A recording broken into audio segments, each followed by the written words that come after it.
Let's bring in Ben Ferguson, host of the Ben Ferguson Show. Ben, it's happening in places other than Chicago as well, but Chicago seems to be a real hotbed of this anti-ICE protesting right now. Why? Yeah. Well, I mean, this is the rhetoric that we've seen from the left. They want to demonize ICE agents, law enforcement, and they've decided to turn them into what they describe as terrorists, justifying this type of anger and attacks against them, just like a terrorist organization. You said in the report there a moment ago, you now have gangs from Mexico who are saying shoot on sight our ICE agents. The question is, how did we get here? Let's go to the Congress people of the Democratic Party. Jay Appel called ICE a terrorist force. John Lawson, Democrat from Connecticut, he said, quote, "This is not Germany. That is the SS and the Gestapo. This is the United States of America. Unmask yourselves," referring to ICE agents. Karen Bass, Democrat, California, criticized ICE in Los Angeles, saying they were, quote, "a reign of terror." So when you put together this rhetoric across the entire country, this is clearly a blueprint by the Democratic Party. They've decided they're all going to get on board with this. You dehumanize, you then go say that they're, in essence, a terrorist organization.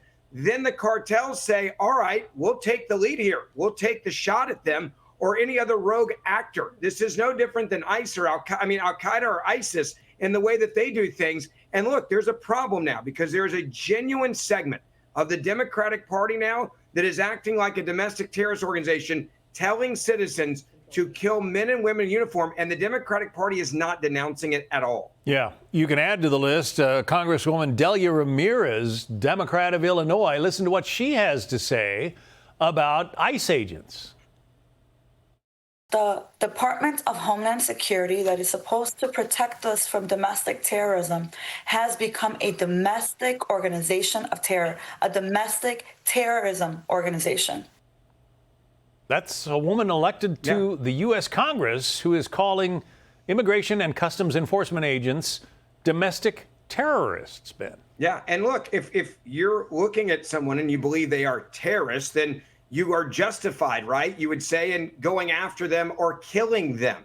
Like if ISIS is attacking me or Al-Qaeda or another domestic terrorist organization, I have a right to protect and defend myself.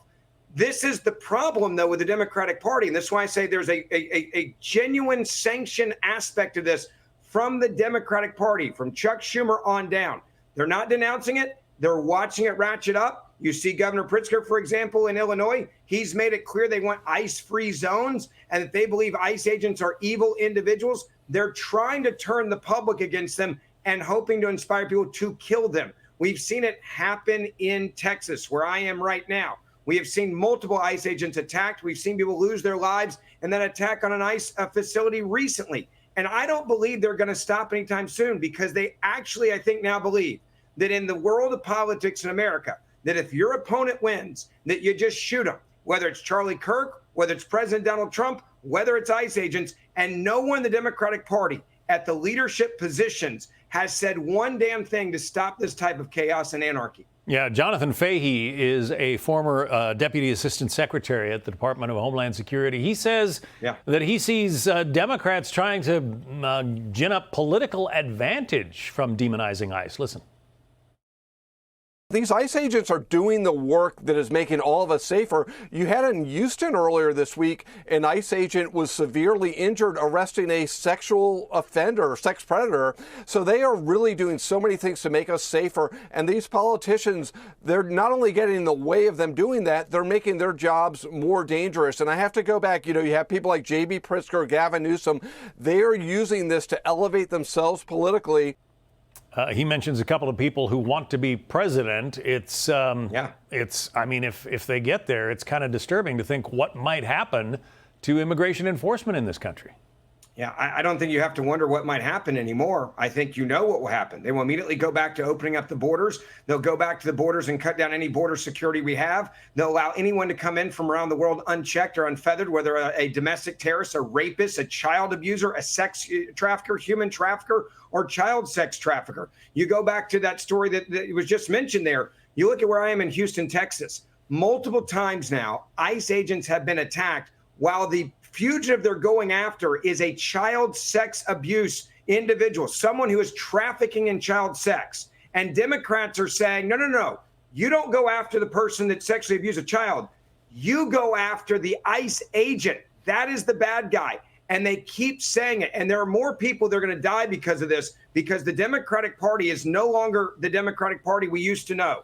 They're filled with Marxists, socialists, and communists, and advocates for the gang members, and advocate for the fentanyl coming in this country, and advocate for the child molesters and the murderers that they're letting in. That is what they will do if they win again.